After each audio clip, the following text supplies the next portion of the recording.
It's David Wowie from Another Eden Adventures. How you doing? Because I like to go on about Final Fantasy once in a while, I thought I'd quickly share some info on the upcoming massive, much anticipated update to Final Fantasy XIV. It's called Dawntrail, and with it comes a huge graphics overhaul, all new areas, a new job class, and we've got audiences cheering about Ninja Turtles. What? It's really hot, I gotta take off this overshirt.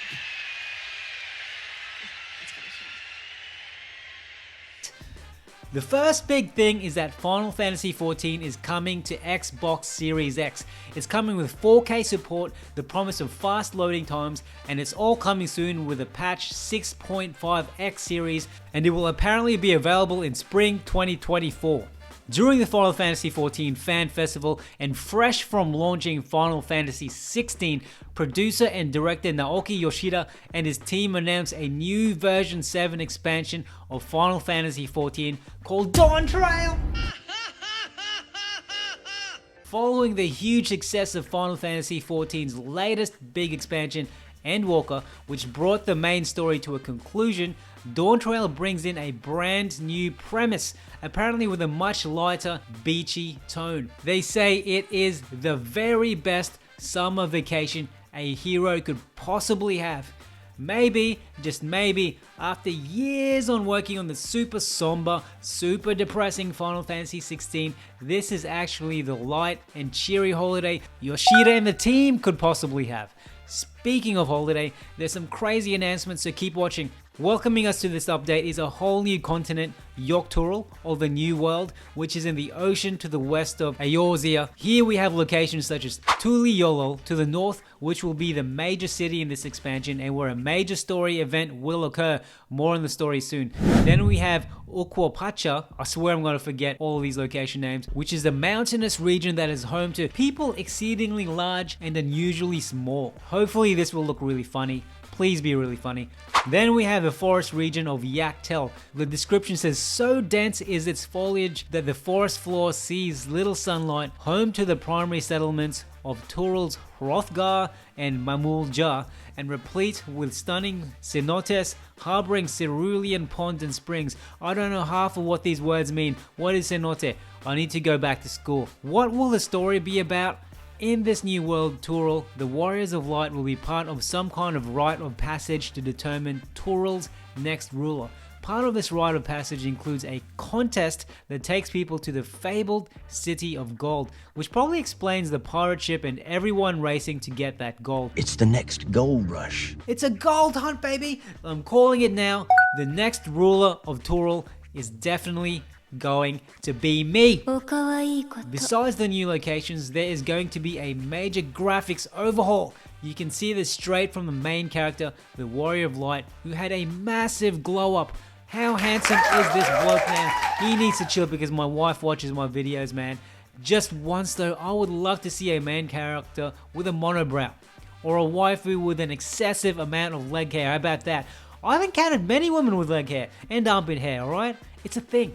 With this graphics overhaul, Yoshida emphasized that they wanted to greatly improve the graphics but still retain the look of your character, just with more in-depth features, nicer hair and nicer skin. Besides the characters, the game is set to receive substantial graphical enhancements covering all aspects of character models, armors and environmental elements. As depicted in the provided images, the distinction between the current graphics and the upgrade ones is evident. However, this patch 7 graphical upgrade won't be applied across everything instantly, but will instead be introduced as time goes by. They also made a huge deal about plants, man.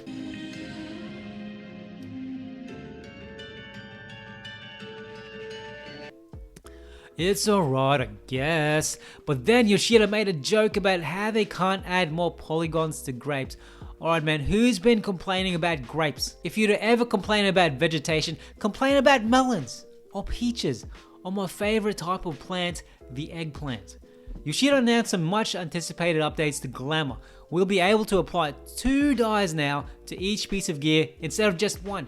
This feature would offer players the opportunity to further customize their outfits with more detailed color schemes. However, it was clarified that not all gear pieces may support dual dyes, though a significant number should. Before, it was an issue where you can't have headgear and glasses at the same time, but by golly, now you can.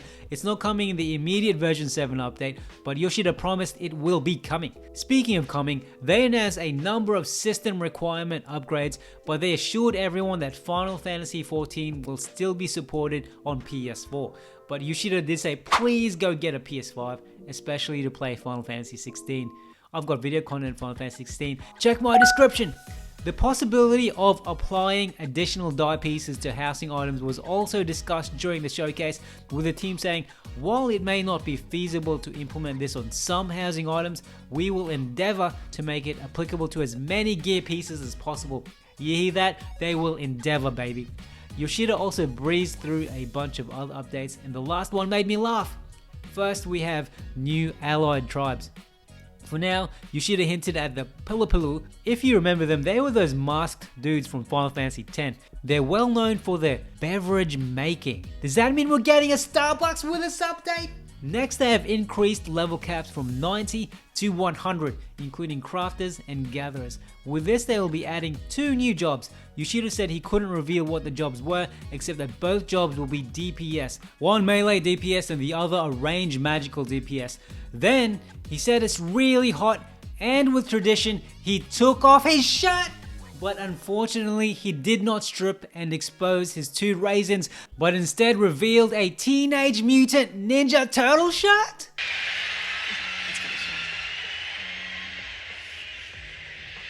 What will this mean? Can someone please explain in the comments? Give me your conspiracy theories, give me your theories, give me whatever, give me money! Yoshida then hinted at new dungeons, but because they're still in development, there wasn't much detail.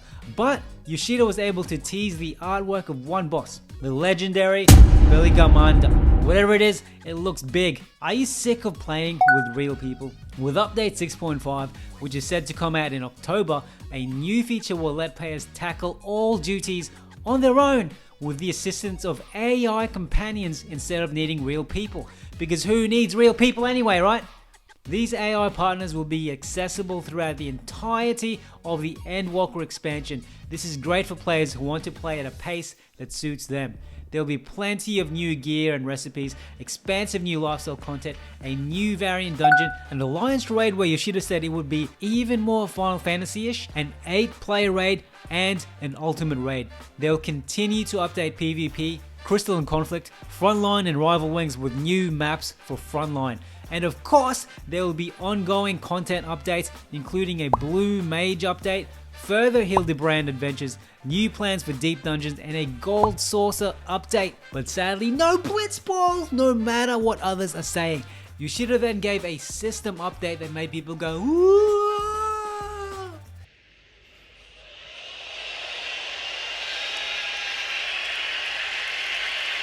He said the UI wasn't finalized, but they created an online whiteboard style feature that will allow you to meet up and discuss your plans when challenging various duties. And at the end, Yoshida played the scene.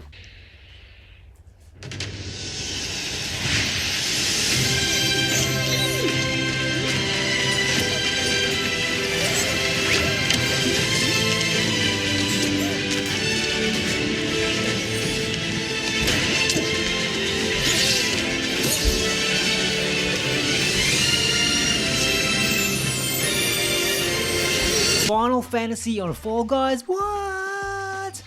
When will Final Fantasy come to another Eden, man? We're waiting. Cloud with Aldo, Aerith, and Sephiroth, and Moogles. Just quickly, if you found this video useful in any way, don't forget to like, subscribe, or send me your thanks, or check out the Final Fantasy and JRPG merch in the description below, including an amazing limited edition Final Fantasy XIV art book.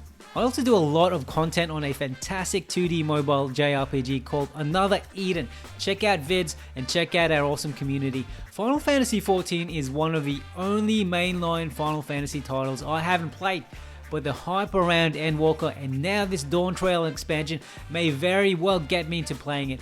Should I? Maybe we can stream a little bit for you.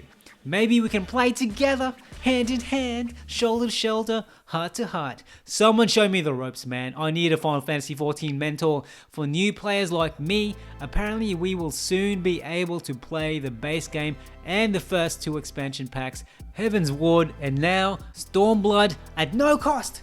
The level cap for free players will be 70 and there will continue to be no limits on playtime. Apparently the usual limitations will be there too. You can only have up to 300,000 gil, can't speak with shout or whisper chat options, and you won't be able to use certain fixtures such as the auction house, mailbox, or free companies. But besides that, it sounds like you get everything else.